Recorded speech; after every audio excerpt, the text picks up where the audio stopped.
Bueno, bienvenidos a un nuevo video en el cual expondré la importancia de la integral definida como un área bajo la curva. La integral definida nos va a mostrar en un intervalo en donde la función es continua entre a y b, nos va a definir el área bajo la curva en dicho intervalo. En este caso para la función f de x mayor que cero. Recordemos que mi función, cuando decimos que es mayor que cero, es decir, positiva, está por arriba del eje x. Para este caso vamos a considerar esta función, la función y igual a f de x, que está en rojo, y vamos a considerar el intervalo AB desde 0.5 hasta 5, por ejemplo.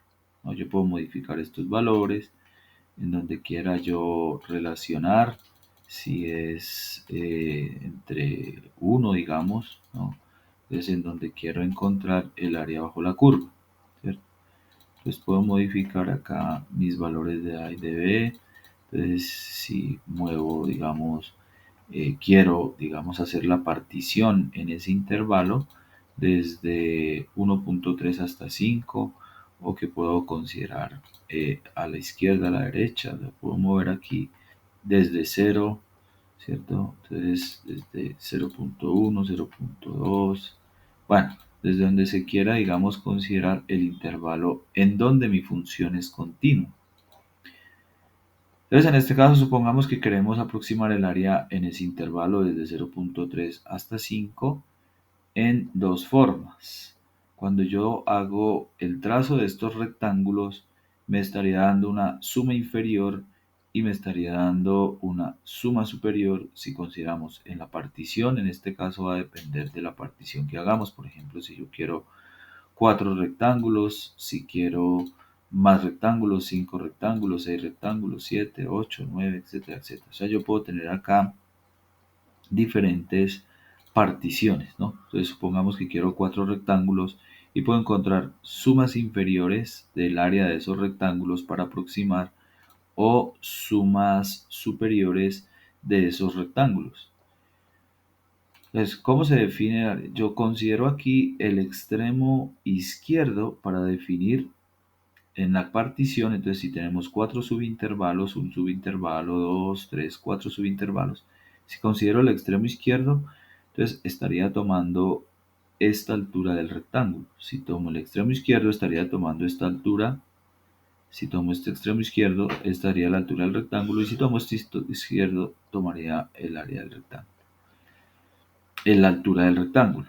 Entonces, en esa forma estaría yo tomando en mi partición áreas inferiores y áreas superiores. En este caso serían rectángulos inferiores y en este caso serían rectángulos superiores. Para los rectángulos superiores, observemos que estaría tomando el extremo derecho como altura del rectángulo.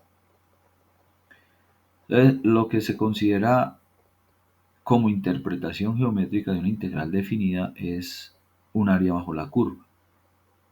Cuando decimos integral definida, es que es una integral que va desde A hasta B, que en este caso sería nuestro intervalo sobre el cual estamos haciendo nuestra partición de subintervalos para considerar esa área bajo la curva.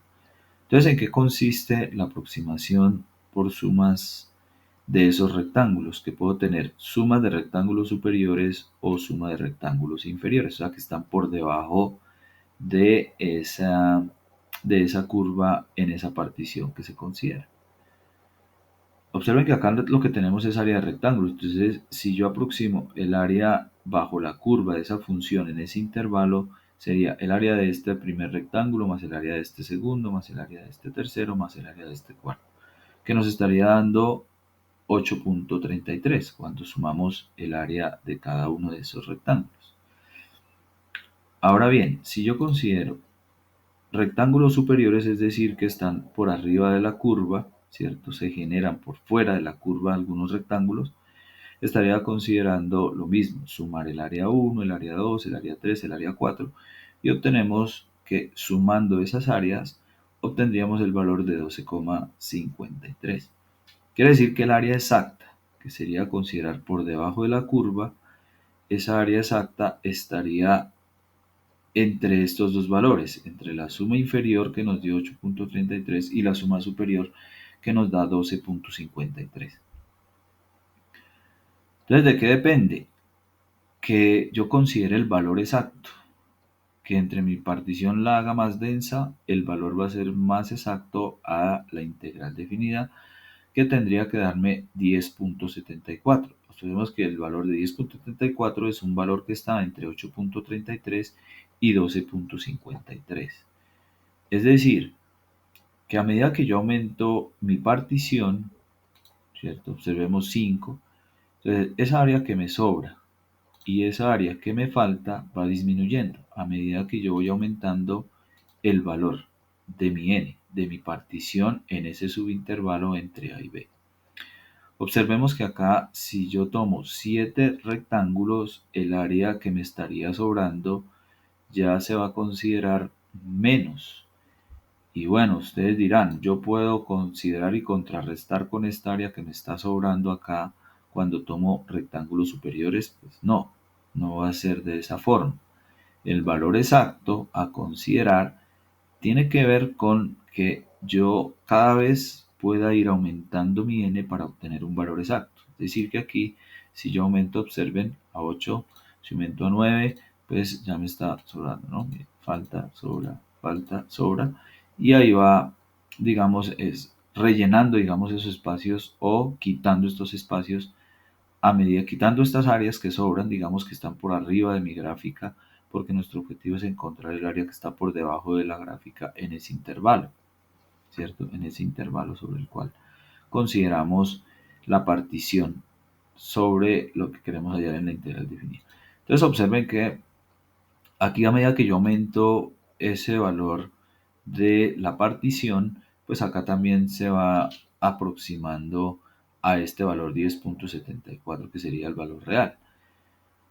Cuando yo considero mi n que tiende a infinito, observen, entonces ya me voy acercando más al valor real o al valor exacto del área bajo la curva, que observen que estaría entre estos dos valores, entre el 10.09 y el 11.74. Aquí ya vamos con 14 rectángulos, 14 rectángulos sobre los cuales calculamos el área de cada uno de estos y vamos sumando esas áreas. Entonces aquí observemos, si yo sigo aumentando, entonces aquí pues me llega hasta 20, pero observemos que ya se está acercando más, ya me sobra más área en los rectángulos inferiores, me sobra menos área. Y aquí ya me sobra menos área también. O sea, que ¿en qué consiste la aplicación geométrica de la integral definida? En tomar, digamos, en evitar el error de que me esté sobrando acá área o que con los rectángulos inferiores me esté faltando esta área. ¿Eso cómo se logra? Haciendo ver que este n tiende a infinito.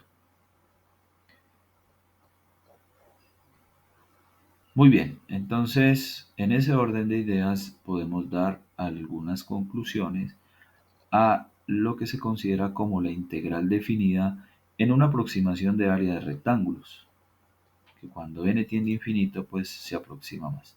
Entonces el área real está entre las sumas de rectángulos inferiores y la suma de rectángulos superiores.